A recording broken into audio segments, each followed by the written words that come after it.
Hey folks, Shadeslay here with a mega episode of the Weekly Roundup, featuring no less than 6 cracking new iOS games that have arrived in the App Store this week.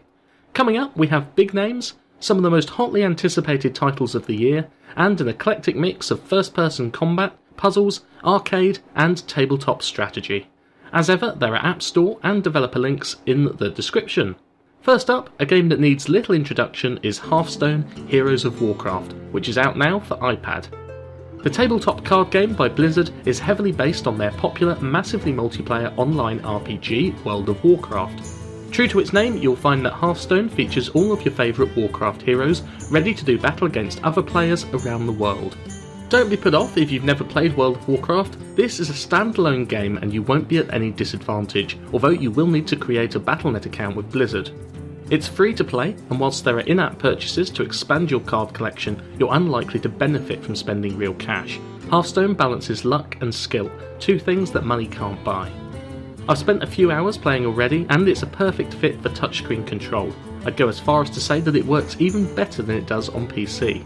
You can download and play Hearthstone on the iPad now, with Android, iPhone and Windows tablet versions to follow. Sticking with the big names, Gameloft have released the amazing SpiderMan 2 for iOS and Android. Timed to coincide with the new film, the game is set in a crime-ridden New York City. The environment is open world, allowing you to web-sling your way through the streets tackling petty criminals before picking up the next quest to advance the storyline. From your over-the-shoulder third-person perspective, you'll appreciate the work that Gameloft have put into the console-quality graphics. A skill tree adds an RPG feel to the game, and there are in-app purchases allowing you to buy power-ups and vanity items including new Spidey suits.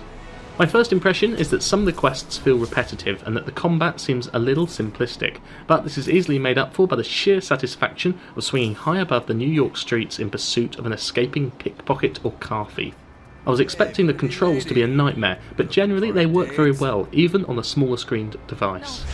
The only real negative that you ought to be aware of before you buy is that the game requires a constant internet connection to play. I can't see any need for it, and it strikes me as a pretty poor design decision. If you can tolerate this, it's well worth a look. The amazing SpiderMan 2 is out now for iOS and Android, priced at £2.99 or $4.99 in the US. I'll have some gameplay footage up on the channel shortly.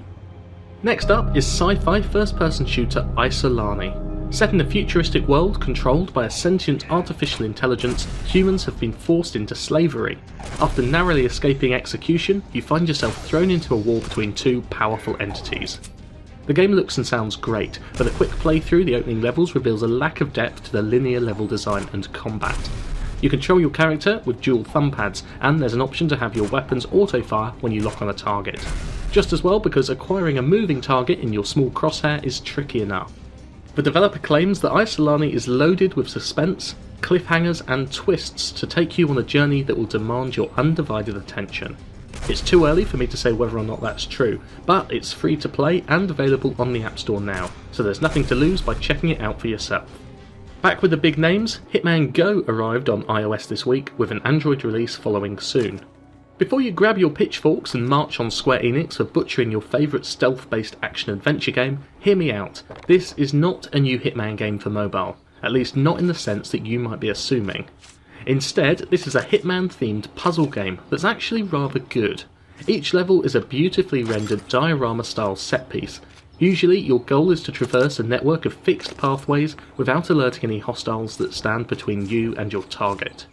A star rating system rewards you for completing various secondary objectives, which might include completing a level without killing any enemies, or taking out your mark in a limited number of moves. New mechanics and environments are introduced as you progress, and at times you'll have access to various tools, allowing you to disguise yourself, plant distractions, and snipe enemy targets. You'll need to engage your brain and think carefully about each move if you want to succeed. Once you've put aside any doubts about this unusual treatment of the Hitman brand, you'll find an engaging and well-presented puzzle game.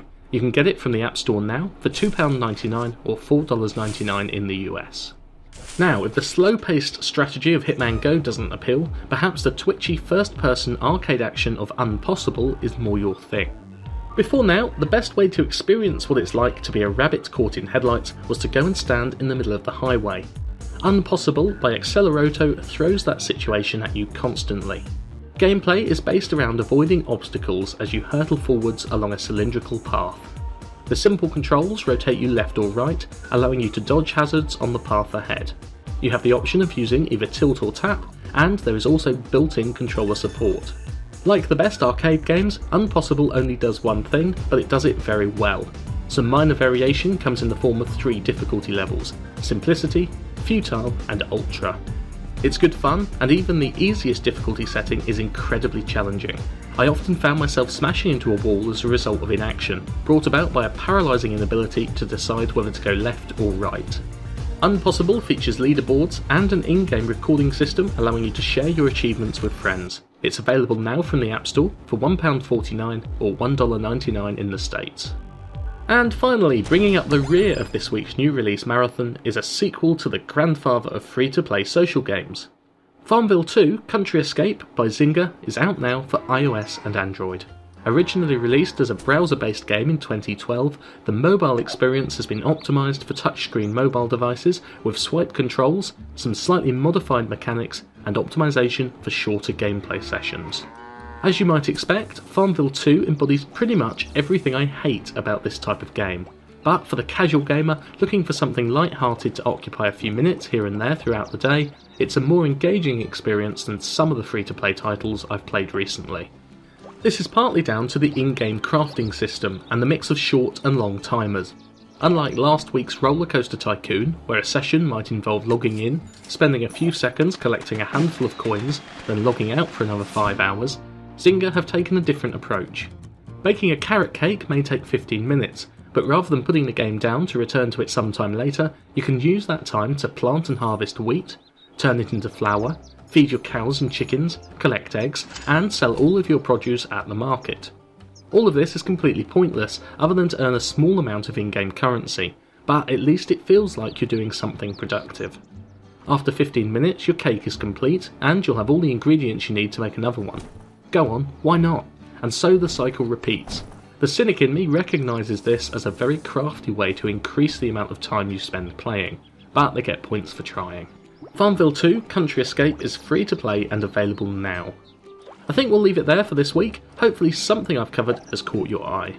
As always, make sure you check out www.gamemob.com, where you'll find in-depth mobile gaming news, reviews and previews, or follow me on Twitter @ShadeslayPlays for my unique take on the latest games. That's all for now. I'll be back at the same time, same place next week. In the meantime, I love to hear what you're playing, especially if you have something to say about any of the games I've featured this week. Until next time, I've been Shadeslay. Bye for now.